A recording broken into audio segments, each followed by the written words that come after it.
শনিবার সকালে সোনাগাছিতে আলিম পর্যায়ের পরীক্ষা কেন্দ্রে আগুনে দগ্ধ হন নুসরাত। পরিবারের অভিযোগ, অধ্যক্ষ সিরাজউদ্দৌলা গত ২৭ মার্চ প্রশ্নপত্রের প্রলোভন দেখিয়ে তাকে ডেকে নিয়ে ধর্ষণের চেষ্টা করে।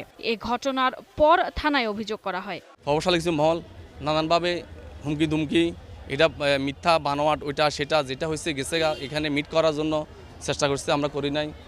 এইভাবে আমাদেরকে হুমকি দুমকি দিয়ে আসতেছে। আমরা এটা সুষ্ঠু বিশ্বাসটা চাই। পুলিশ তদন্তের পর হয়রানির অভিযোগে মাদ্রাসার অধ্যক্ষ সিরাজউদ্দৌলাকে গ্রেফতার করে। অধ্যক্ষ এখনও কারাগারে রয়েছেন। এরপর মামলা তুলে নেয়ার জন্য নুসরাত এবং তার পরিবারকে চাপ দিতে থাকে অজ্ঞাত ব্যক্তিরা। এই ঘটনার জের ধরে শনিবার পরীক্ষার হল থেকে নুসরাতকে মাদ্রাসার ছাদে ডেকে নিয়ে গায়ে আগুন দিয়ে তাকে হত্যার চেষ্টা করে অধ্যক্ষের লোকজন, এমন অভিযোগ তার পরিবারের। নুসরাতকে ভিতরে ঢুকতে দেওয়া হয়েছে, কিন্তু আমাকে ভিতরে ঢুকতে দেওয়া হয় নাই। অন্যদিন কিন্তু আমাকে ঢুকতে দেওয়া হয়, তো উনি পুলিশকে চোখ টিভি দেওয়ার পর পুলিশ আমাকে আর ঢুকতে দেন নাই। তারপরে আমি জোরপূর্বক আমি কেন্দ্র সচিবের ওখানে গেলাম। যাওয়ার পর আমি বলতেছি যে ও তো মানসিকভাবে আপসেট, আমি শুধু একটু হাঁটার উপর দেখবো যে ও বসছে কিনা। বলছে আমাদের স্যার বেলায় স্যার ছিল, উনি বলতেছে যে না লাগবে না নোমান, তোমরা চলে যাও।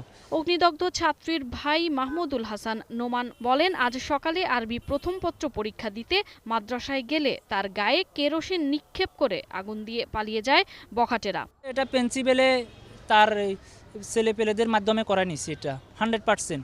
অগ্নিদগ্ধ নুসরাতকে প্রথমে উপজেলা স্বাস্থ্য কমপ্লেক্সে ও পরে ফেনী সদর হাসপাতালে নেওয়া হয়।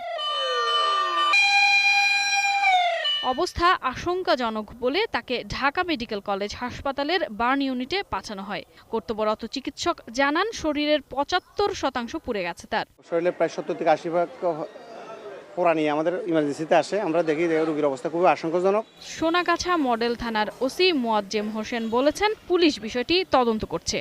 সে কোনো থ্রেটের কারণে এটা নিজে থেকে করলো অথবা কেউ তাকে লাগালো কিনা, এটা আমরা তদন্ত করেই বলতে পারবো। ৩ ভাইয়ের একমাত্র বোন নুসরাত জাহান রাফি সোনাগাছি পৌরসভার উত্তর চরছান্দিয়া গ্রামের মাওলানা মুসা মিয়ার মেয়ে।